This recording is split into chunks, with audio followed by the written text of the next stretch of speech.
Hello, I'm Joe Kentmeyer, and here I'm going to show you how to implement IXL in your classroom. The first thing we're going to look at is IXL's mission statement. At IXL Learning, we're passionate about improving learning for all. We apply technology in thoughtful and innovative ways to unlock students' innate curiosity, creativity, and desire for knowledge. Main selling points. IXL is self-paced, rewarding, and becomes more rigorous the better the students do. So the higher they go in their SMART score, which I'll show you here in a little bit, the harder the questions get. IXL is divided into three main sections. The actual website. There's learning, diagnostic, and analytics. Learning. So here's some of the sections within learning. There's recommendations, which are all the skills that a student has been working on. Skill plans, that are pre-populated plans that go with specific curriculums or tests. Subject areas depends on your school's purchasing. Here we have English, math, social studies, and science. You can also add on Spanish, and they're working on more from what I understand. There's skill plans for Kansas standards, and there's awards and certifications. So let's look at just learning first so we can look at some of that stuff. So we'll sign into IXL, which I already am, and we'll just click on this learning tab, which has all those tabs on the toolbar I was talking about. There's recommendations, which this is almost exactly what the kids will see when they boot up their IXL. And these can be skills that are actually recommended by the teacher. And I'll show you how to do that when we move on a little bit. But they'll have a whole long list of skills that you have recommended. Skill plans, which there's a skill plan for about anything you can think of. Ones I use a lot are the map growth. These are actually broken down by RIT band, so they're very good for interventions. So you can figure out a student's RIT band and it'll give you some of the things in that domain.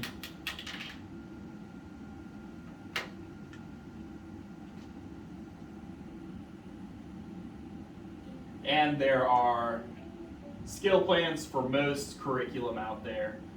These are spring and summer spotlights, different seasonal spotlights.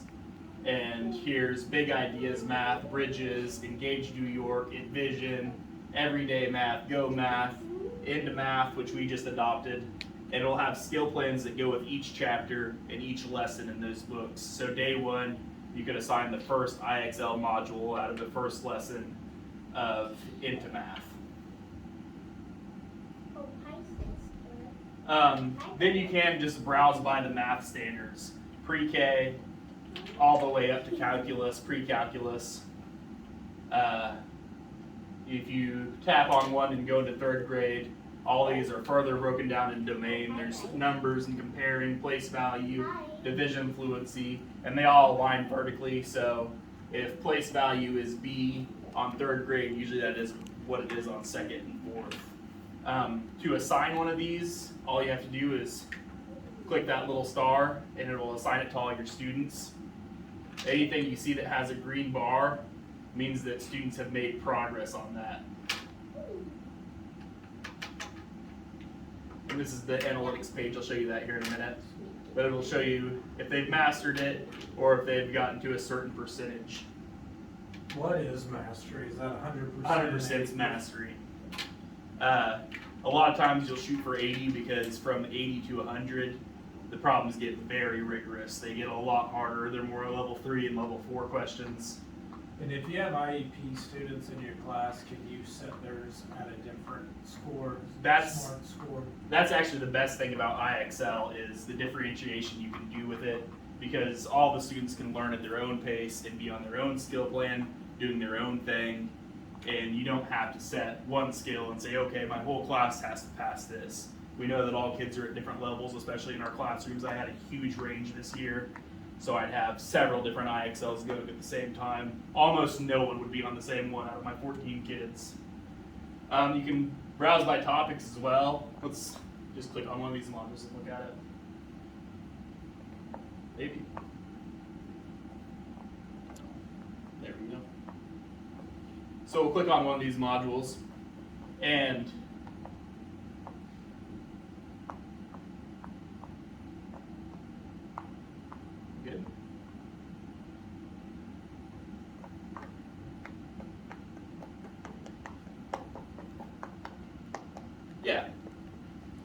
click on one of these modules.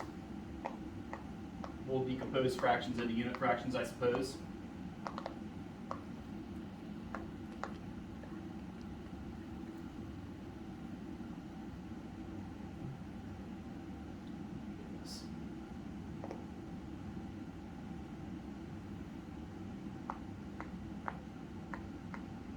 And when the students are doing that in the classroom, are you able to keep track on like your computer of their progress? There's a live classroom monitoring feature built in. So this is exactly what the students look like. They'll have a learn with example button, and if they get one wrong, it'll pop up a very similar thing to this, but it'll have to do with the actual problem. So they can read it and figure out what's going on without a whole lot of intervention. On the teacher preview here, you have jump a level. So it'll take if you watch our SMART score by jump a level, it'll take us up to 28, which is going to be the next level of question. And you can do all that all the way up to 90 when we're getting in the challenge zone. The challenge zone from 90 to 100, the problems are weighted differently. Each one's worth 1 going up on the SMART score, but the more you miss, the further it kicks you back down. So if you start missing a lot in the challenge zone, it's easy to end up in the 60s or 70s on your SMART score. But like I said, we have math, language arts, science, social studies, Spanish. You can look at everything by the Kansas standards and find exactly the modules that relate to that standard. So we have 2OA. Operations and algebraic thinking in 2nd grade, and it'll give you every module that deals with that standard. It's really handy, especially if you do standards-based grade cards like we do here. It can be a really great tool to gather that information. And of course, there's an awards section that will give certificates for how many, just different milestones. We've answered 55,000 math questions. You can have a certificate to print out and put on your board. And there's also individual student certificates.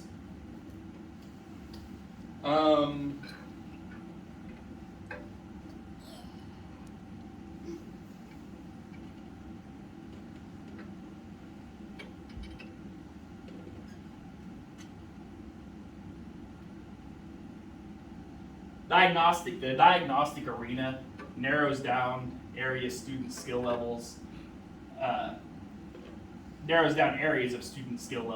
and automatically recommends skills that they need to practice. So their diagnostic is our 2nd tab here, our 2nd main section. As soon as you go in here on a teacher and a student, it looks a little bit different, but they'll have what's called the diagnostic arena, and it'll have a green step into arena button, and the student will click that, and it'll give them choices on what they want to work on, a huge list of choices. And as they continue to go down, their levels here will rise, and eventually they'll turn into a little star, which means that's the level they're at. It goes from 0 to 700, I think, and that's kind of based on grade level. So if they're working at a 350 level on grammar, working on 5th grade skills, the closer to 600 you get, the closer to 6th grade they are. And is the diagnostic something you give at the beginning of the year and like again in the winter, or? You want to keep assessing on your analytics page and see where the kids are at, because some students won't raise their diagnostic level that fast, and some students will blow through it. Like sometimes it's a lot of like pre-K and kindergarten skills that maybe they just needed to refine over the summer, and they'll get through it and their level will jump a lot. So every time you see that their little star disappears at the end of their line, you know that you need to go back in and start diagnostics again. So this is really good about catching gaps in students' work. Absolutely. And it's a really good intervention tool for MTSS times, really, is one of the main things I use it for. Not so much, I don't necessarily assign one skill to my whole room, because I rarely have students that are all ready to work on that one skill. So I'll let everybody work at their own pace on their diagnostic.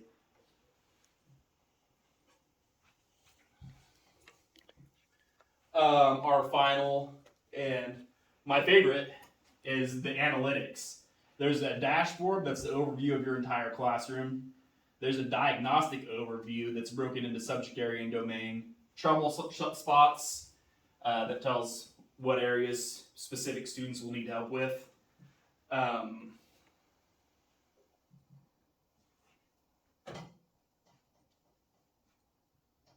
there's another page here. Students quick view, it's a diagnostic overview of specific students, progress and growth measurement, and live classroom. So if we look at analytics, every time you use analytics and look at it, it'll tell you how many times you've used it this year. It's supposed to be a marker of student success.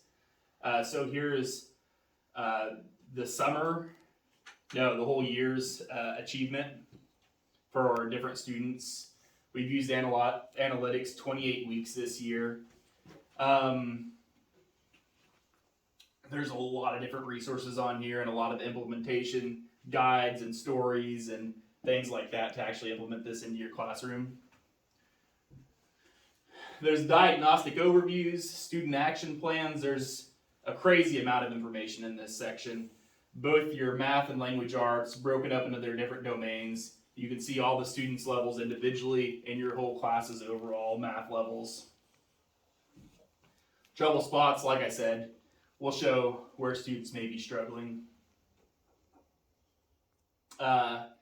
You can look at your individual students, your skills, scores, questions. This has a question log of questions they've been answering.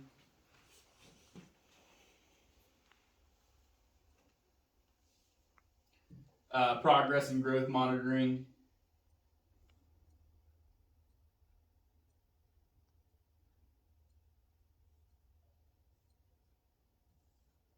Which will actually tell you how much you've grown in math and ELA as a class and an individual student. It'll give you your starting levels, their current levels, and their growth, which is all based on their diagnostics.